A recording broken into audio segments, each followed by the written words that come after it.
How to indent text in Notion.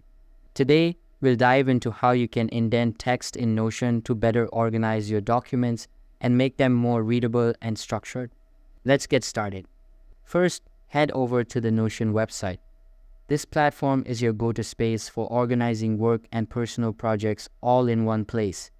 It's incredibly versatile, letting you take notes, manage tasks, and even build databases. Once you're on the homepage, go ahead and log into your account. After logging in, it's time to get organized.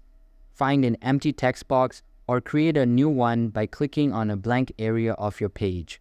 Start typing the content you want to format. Now, to indent your text, place your cursor at the very beginning of the line right before the first letter. Then, press the Tab key on your keyboard. This will move the entire line to the right, creating a clear visual indent.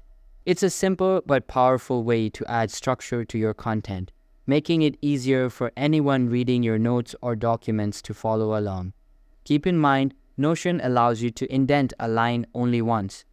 If you're looking to create multiple levels of indentation, you can use sub-bullets or explore other structuring options within Notion.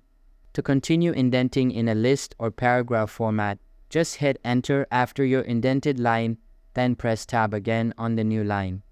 This keeps your formatting consistent across multiple points.